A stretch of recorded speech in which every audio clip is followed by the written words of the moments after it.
Welcome to Raising Financially Fit Families with Joline Godfrey podcast. I'm your podcast producer, RJ Malik. Joline, good to see you. How are you?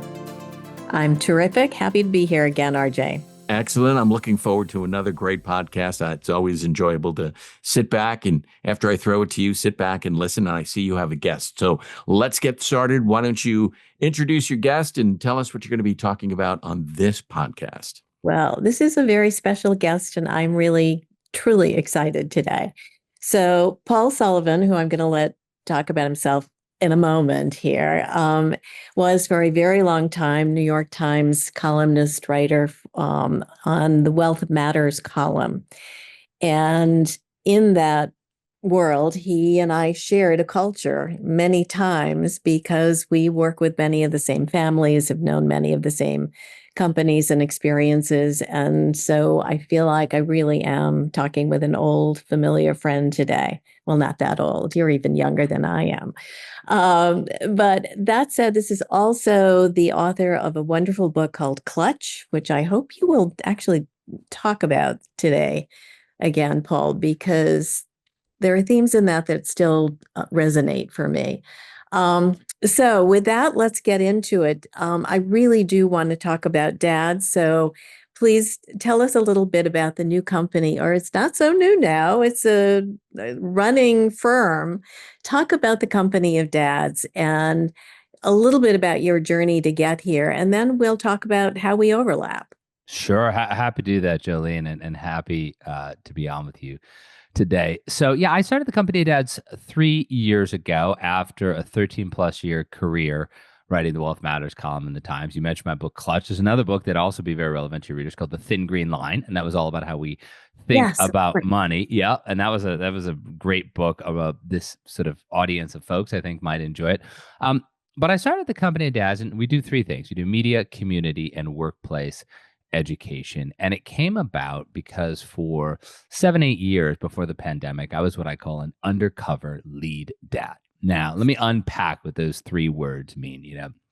We all know what undercover is, but if you're, putting undercover and dad together seems kind of strange. Why would you want to do that? But, it's really the definition of that middle word lead. And lead was I became the go-to parent in my household. Even though I was writing a weekly column, I wrote a second book, The Thin Green Line, during this time. I had a third daughter. I branched out to other stuff at the Times, ran some of the special sections, et cetera. My wife, who works in asset management, had started her own firm, and she was full out. So I became the go-to parent, and that's how we define a lead dad today, as a go-to parent. But I was undercover because back then, I didn't really feel like I could be open in my community about my role, because most of the caregivers I saw were moms or nannies or au pairs, and nor did I really want to talk about it at work, even though I had a bunch of my editors were working moms. I didn't really want to mention it because I feared that I would seem not 100% committed to my job.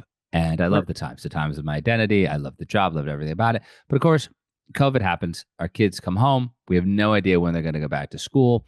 They don't have camp. School and camp were really how I made everything work, and predictability.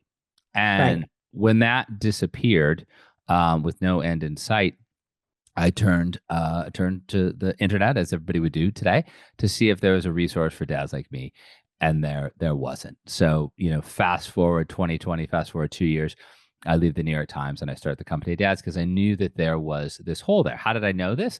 I did research like any journalist would do, and I found out that 25 million fathers in the United States today, a third of all fathers, are lead dads. And of those 25 million, 23 are in the workforce in some capacity. The other 2 million are what people would typically call stay-at-home dads. We call them lead dads, who devote all their time to their family.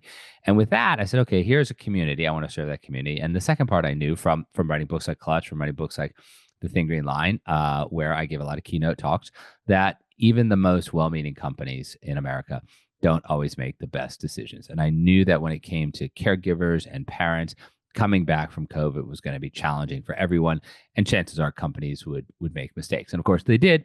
And that's where the workplace education and sort of corporate speaking part came in. That number is really staggering, by the way. It's being driven by younger men. It's being driven by men and their fathers in their 30s. Yep. Yes. And I think I said in my invitation to you, younger men who are changing the world, really. I mean, the men I'm surrounded by personally are thoughtful. They're fathers. They're changing the very nature of fatherhood. And of course, in my work with financial parenting, what we're seeing is that they're establishing new roles, new identities, but that's not getting much coverage still, even now. So I'm delighted that you have given them a home. And I'm curious what you're seeing as they come to your home, because we're seeing some things too. And I'd like to know what you're learning.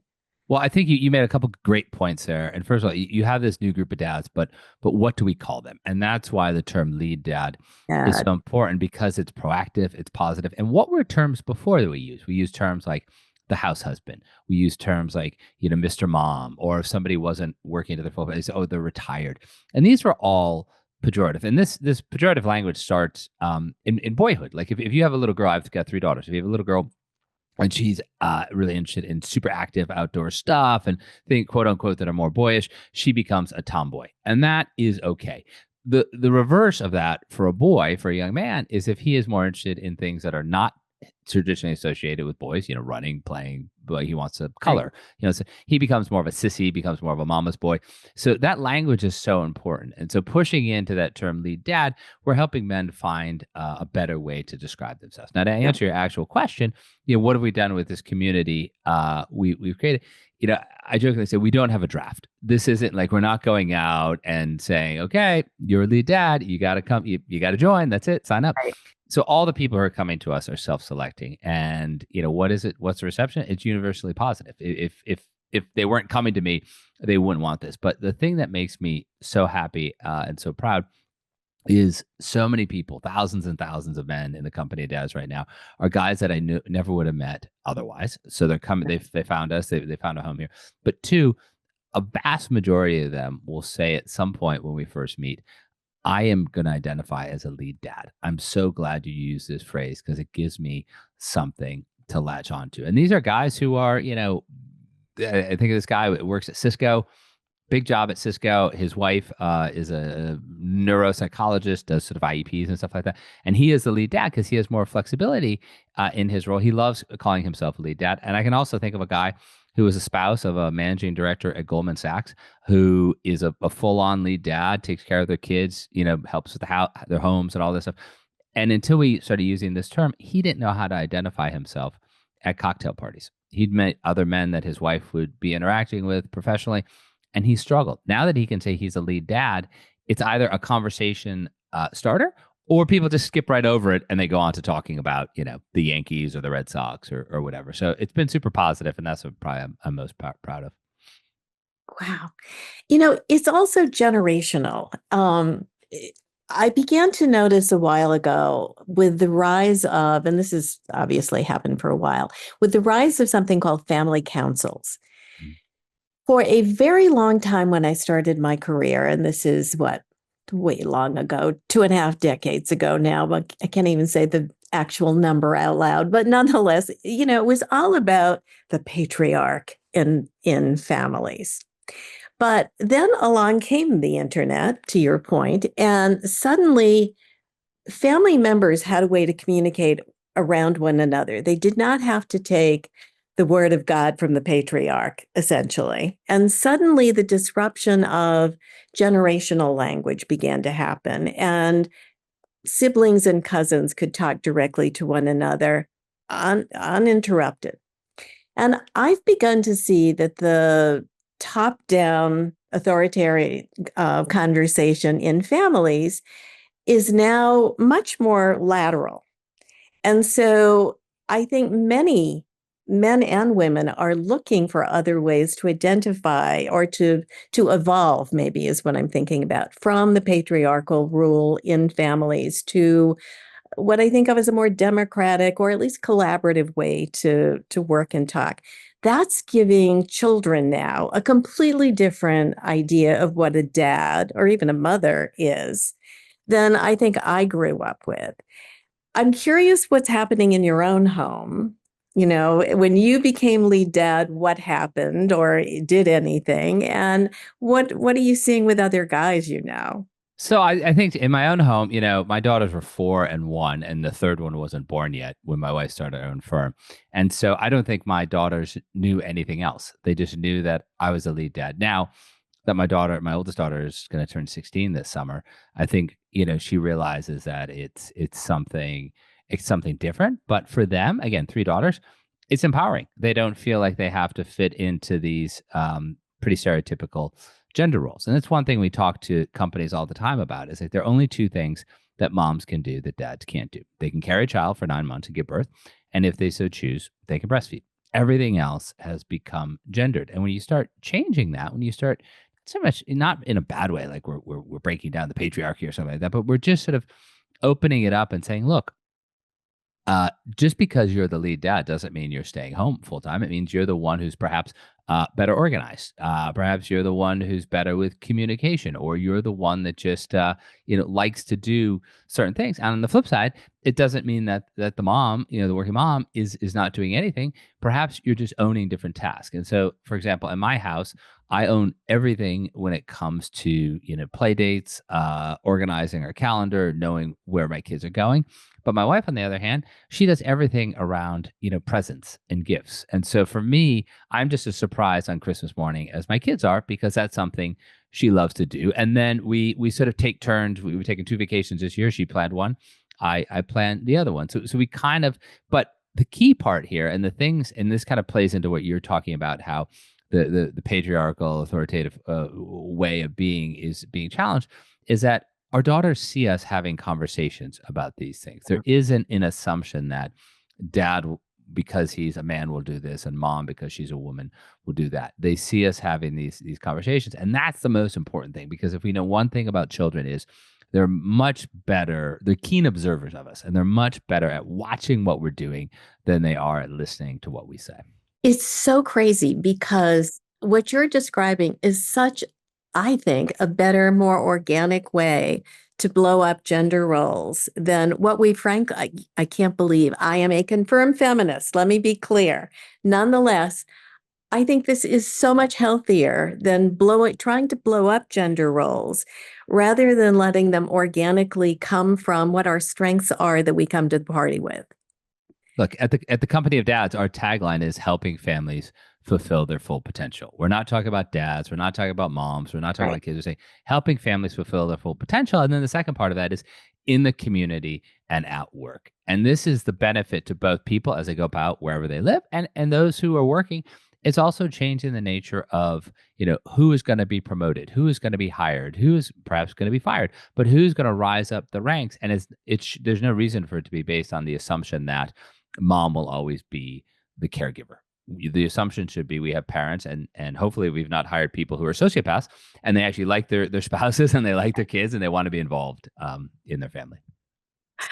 God, it's so exciting. And I have from the beginning felt that there was this simpatico between Company of Dads and Bounce, because Bounce, we're dealing not specifically just about money. We have this fish model and we deal with capital in many forms, intellectual, social, and human. But I was afraid that it would break down to, dads would be drawn to it and moms would leave it alone. We are about 50% male and 50% female in terms of who's functioning as the bounce leader, if you will, in the families we work with. What I'm aware of is that we have about 50% of moms and 50% of dads who are in fact the lead person in bounce. And for us, that means they're kind of identifying with, they need to take leadership in language and conversation and activities around financial things. And we're starting, with very little children, 4 to 10 years old. What I love is that it is breaking down 50-50, and it's not around gender. It is around preferences and interests. Mm-hmm. And I think that notion of helping families thrive is, in fact, what you and I are both engaged in. But it does make me very curious why we suddenly or maybe not suddenly, why the bro culture and the sort of reversion to some deep old style masculinity has suddenly come on as something attractive out there in the popular culture, because I'm not seeing it in my life, in the families I'm working with. It's not actually as palpable as it is out there in, I don't know, social media or culture or, you know, whatever. But how do we get some recognition for the fact that families really are evolving and I think are far more interesting these days? It's such a nuanced, wonderful question. You know, the expert on men and boys are struggling, this guy named Richard Reeves. He wrote a whole book on this. He's excellent. He's at the Brookings Institute. But, you know, to answer the question you asked me, like, why is there this sort of, you know, bro culture on one hand and this sort of lead dad movement on the other? And it's, you know, it's again, it's people still kind of trying to move past very outdated gender roles. If you're in bro culture, you're an outlaw. You're seen as a rebel. You're challenging the norms. It's a backlash to, you know, I don't even like to air quotes if there's video to this, but it's that the woke culture. Like, I'm gonna push back even harder. Richard Reeves would give a more nuanced version of that, and Richard Reeves would say, look, men and boys aren't being educated at the same level as women. They're not having the same success. There are reasons that he points to of sort of just mental maturation and all this stuff, and you become more prone to this. But why are lead dads not out there, you know, beating their chest the way bros are beating their chest? And that's because we still have to work on the language of this, and we still have to look at Yeah. how acceptable that this is. That this is, you're not falling back into something when you're becoming a lead dad. You're actually pushing forward into something else. And one of the second podcast we ever did out of 150 some odd podcasts was with a guy named Najee Goode. And Najee played 10 years in the NFL. He won a Super Bowl for the Eagles. He sacked Tom Brady. And he was a great early podcast because he's an exemplar of masculinity. You know, 95 of the top 100 highest rated shows every year are NFL football games. Obviously, the Super Bowl is number one year in and Sure. year out. So when I got a guy like that to talk about care and how he was the lead dad for his two young girls, that was transformative, because you couldn't Yeah. say that he wasn't masculine. You couldn't say that he hadn't had a successful career. You couldn't say that he hadn't, you know, opted into this. So it really comes down to language, but it also comes back to what you said earlier in this conversation about the patriarchy. And there was a point where, whether you want it to or not, and this is not in the distant future, this is 30, 40 years ago, maybe early, whether you want it to or not, if you were that son, you were taking over the business, whether you Right. were qualified to do it or not. Your sister may be more qualified, your younger brother may be more qualified, or you may all be unqualified. And it would Right. make sense to bring in somebody from the outside. And so now that, you know, these family businesses, these family enterprises are beginning to think like, okay,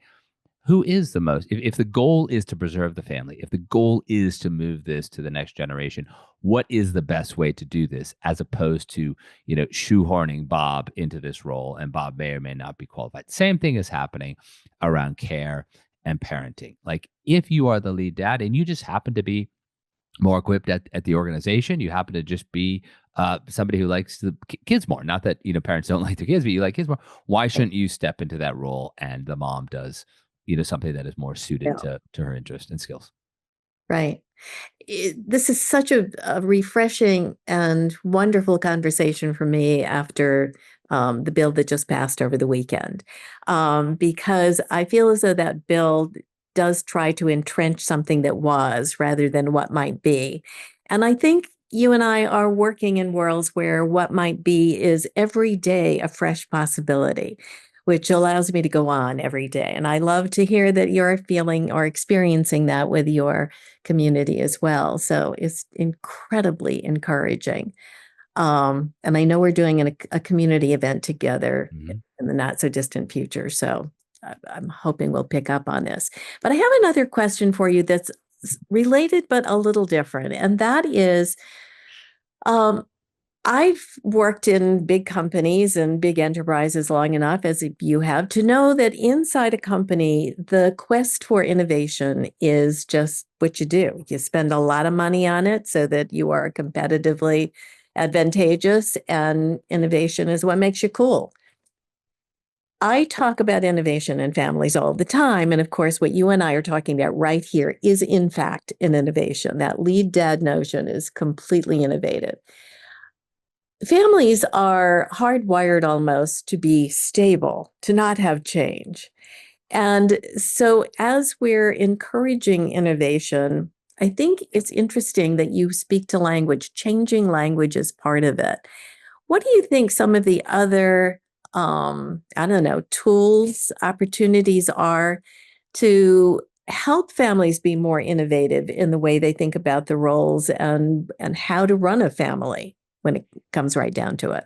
Yeah, I think families and big companies make the same mistake, and that is they like to buy things as opposed to invest in training. And so, not that you don't need a great trust company, not that you don't need a great, laddered municipal bond, whatever. You need that, but that's almost table stakes. Just as the companies, if they want to be innovative around HR policies, they're going to bring in the greatest HR consultant the world has ever seen.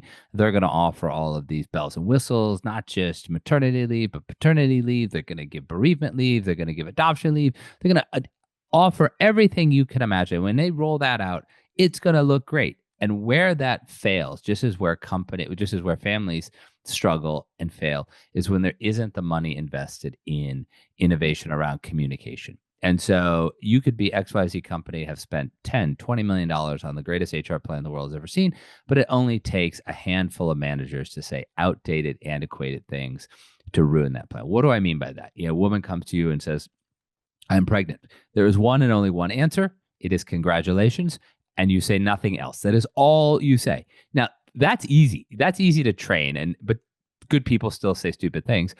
What is more challenging is when a man comes and says, I want to take my parental leave. The company gives me 12 weeks, 18 weeks, 20 weeks, what have you. And the answer should be, okay, that is yes, let us show you how we're going to offboard you into this, what we're going to do when you're on your leave, and how we're going to onboard you back. What happens too often is the manager says, what are you going to do on your vacation? Or I never took that time off. Or do you have any idea how much I missed when my kids were growing up? Now, that is implicitly sending a message to that person that perhaps taking that parental leave is not a good thing to do, because if they do, somehow they're going to be set back in life. Now, that's bad for that individual, okay? But it's also bad for all those working moms who have to take the leave because they've given birth. They physically have to recover. And company managers suddenly become programmed to like, okay, I'm going to promote the person who is in the office more often. I'm not going to look holistically at who is the leader of the future. Same thing, I believe, can be connected to some of the major families that you work with. If you're not looking broadly in that room at like who is the best person to lead this family going forward, or who are the 5 best people to be on a council to lead that family going forward, as opposed to defaulting to the oldest in each branch of the family, you're gonna struggle. You're not going to make the optimal decisions, because the one thing we know that the family today is not going to look like the family tomorrow, just as the company today is not going to be run the same way as it will be in 10 years. Oh, man. So I do have to ask, because this comes up for us all the time. In addition to the dad role, I'm finding that when I talk to a group and I do a call out, how many uncles are in the audience, or how many grandparents or grandfathers are in the audience, there is this waking up, because uncles want to be recognized. They're powerful people inside families as well. Are you seeing any discussion about uncles and grandparents and what you're up to? Well, I see a lot with grandparents. Not, I haven't really thought about uncles, to be totally honest, but I've seen it with grandparents, but probably the same generation, where because of the way work was defined in the 80s or 90s, they didn't have the opportunity to be a lead dad. They didn't even think that that's what they should do. They went to work every day. They came home. It was a very strict division of labor. And now when they look down at their grandkids and how their grandkids are working and living, I find a lot of support for what we're doing. It almost like we talk about generation skipping trust. It almost skips a generation. And I've had, I don't want to name names because they haven't given me permission, but the super senior people in the private wealth space, who all of your listeners will know who they are, who are since retired, have come to me and say, this is awesome I think it's really great for my daughter. I think it's really great for my granddaughter. I think my son is a lead dad, and they've kind of looked at it differently of how they worked in one way, and that was the only way they knew how to work. And they're really pleased that their children get to work in a different way. And there's one in particular, and he would never say it in this way, but I think his daughter has far more robust career prospects than his son, not because one is smarter than the other, because they've just chosen different things. Right. And he loves the idea of his daughter marrying somebody and having kids who will be that lead dad that will enable her to continue to have this career that she is on quite a trajectory to enjoy. Oh, wow. I see that RJ is popping, telling me that we're going on longer than he wants us to. Oh, no, that's not it. I just wanted to, let you know that you have been going for a little bit. And, when you want to bring it down, that's fine. Or wrap it up. That's good. That's sort of my job, right? Well, I don't like that, RJ. Go back. Go away. I'm gonna. I know, me neither. Paul, you're not the first person to tell me to go away. That's so, Well, let me just carry on for another minute here. Sure. RJ, Go ahead. Yep, because, absolutely. really, I do feel as though what you're doing, and even what I'm doing to a lesser extent, really, is radical, and it's changing the world in some profound ways that I find really exciting. But it is very much still under the radar a little bit. People, it's almost as though it's not recognizable. It's so new and strange. It's happening, but we're not quite sure exactly what's happening there. Um, do the members of your community say, how do we talk about this with others? Of course. And let's just bear in mind that if a third of all fathers are in America are lead dads, that means 2/3 are not. Or And not? so we are not in the majority. And, I don't know when the podcast will air, a little plug, but I've just recorded a segment on Today's Show that's going to run in a couple of days. Craig Melvin, the co-host of the Today Show, has this whole series on dads. And he asked me a version of this question. And I said to him, Craig, is there a sport you like? And he said, oh, I love the Washington Commanders, favorite football team. And I said, okay, wherever you go, if you go down to DC, tons of Washington fans, obvious. But if you go elsewhere in the country and you go do a story, you go into a restaurant, you go to a bar, you see some guy's license plate and it says Washington Commanders, you say, hey, you root for my team too. It's the same thing with lead dads. When we come together, we have, monthly online meetups, we have quarterly in-person meetups, and they're always a mix of dads who've been coming, on and off for years versus brand new dads. And they come because they want that community. They want to be able to have the conversation. They want to be able to ask questions of other men, of other fathers who are doing the exact same thing they're doing. And there becomes this shared sense of we're all on the same team.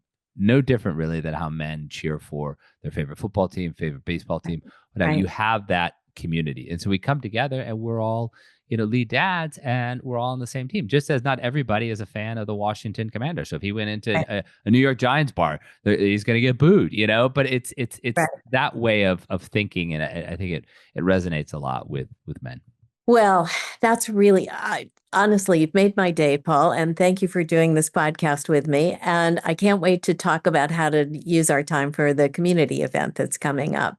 And have a great time on the Today Show. I'm delighted to hear you're going to go do that because we need this community to grow. I mean, it's the only way to help families thrive, really. So I'm really appreciative, and I know we'll be talking more. So, Thank you. RJ, you can take it now. Okay. Before you go, Paul, can you give us some contact information? Sure.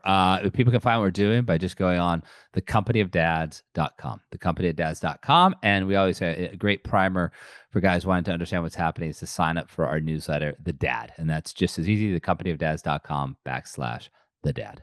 Awesome. All right, Joline, your contact information. Well, I'm at bounce-10.com, and anybody can find me there. And I hope they come back for future podcasts because this was special, but we'll have more. So It was an easy listen. Good. It was really enjoyable to listen to. And we are looking forward to your next podcast. And thank you for listening to today's Raising Financially Fit Families with Joline Godfrey podcast. Please like, follow, and share this podcast with friends and family. Until our next podcast, for Joline Godfrey, I'm RJ Malik. Thank you for listening to Raising Financially Fit Families with Joline Godfrey. To learn more, visit www.bounce-10.com. And don't forget to click the follow button to be notified when new episodes become available. The information covered and posted represents the views and opinions of the guest and does not necessarily represent the views or opinions of Bounce 10. The content has been made available for informational and educational purposes only. The content is not intended to be a substitute for professional therapeutic advice. Always seek the advice of your financial advisor or qualified therapeutic providers with any questions you have regarding investments or therapy.